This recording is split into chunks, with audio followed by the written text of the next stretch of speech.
Berapa persen harta itu boleh kita nikmati? Nabi SAW menjenguk seorang sahabat yang sedang sakit. Kebetulan anak perempuannya cuma satu, dan mantunya suami si perempuan itu orang berada. Maka dia mau memberikan semua hartanya kepada Rasulullah untuk perjuangan Islam. Kata dia, ya Rasulullah, ambillah semua hartaku ini untuk Islam. Nabi tidak mau terima.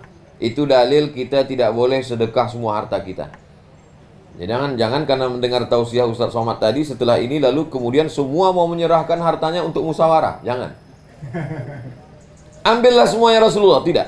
Kalau engkau tidak mau terima asyatru, ambillah setengahnya, 50%. Rasul pun tidak mau terima. Kalau engkau tidak juga mau terima as-sulusu, kalau begitu sepertiga ya Rasulullah. Lalu kata Rasul, as-sulusu kasir. Sepertiga itu pun sebenarnya banyak, tapi boleh. Itulah maka batasan wasiat hanya sah sepertiga. Jadi kalau ada orang terbaring di ruang ICU mau meninggal dunia, dia tuliskan wasiat. Aku wasiatkan semua hartaku untuk musyawarah. Setelah itu dia pun meninggal dunia. Maka hartanya semua misalnya 10 miliar. Maka yang jatuh ke musyawarah hanya 3 miliar 333 juta. Yang 6 miliar 666 juta tetap dibagikan kepada ahli waris. Nah, ini tentang harta. Jadi ada yang zakat sudah ada jelas 2,5%.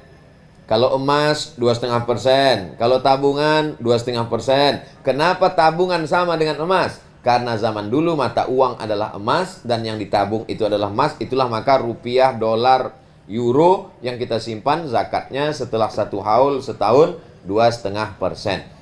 Bukan 25%, 2,5%. Kalau 1 juta 25.000, kalau 10 juta 250.000, kalau 1 miliar 2,5 juta. Mudah-mudahan kalau 100 juta 2,5 juta, kalau 1 miliar 25 juta. Maka inilah semua yang kita berikan untuk agama Allah Subhanahu wa taala. Lalu kemudian ada pun hibah, hibah boleh.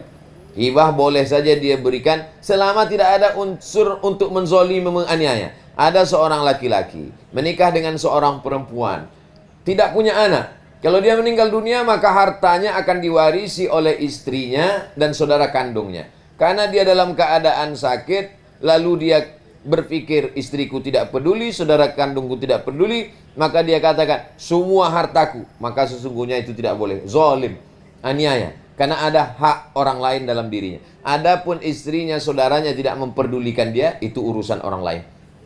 Adapun dia tidak boleh menyebabkan wasiat itu membuat aniaya. Hanya saja dalam Islam, walaupun boleh menggunakan harta tanpa batasan, tapi jangan sampai mubazir. Innal mubazzirina kanu ikhwanas syayatin. Orang yang mubazir adalah saudara setan. Silakan punya mobil, silakan punya rumah, silakan punya sepatu, silakan punya baju, silakan punya cincin, silakan punya perhiasan, tapi hanya sebatas kewajaran. Adapun di atas berlebih. Ustaz Somad punya cincin, jangan-jangan itu Intan Permata, ini mereknya Casio, kasih orang. Kasih orang.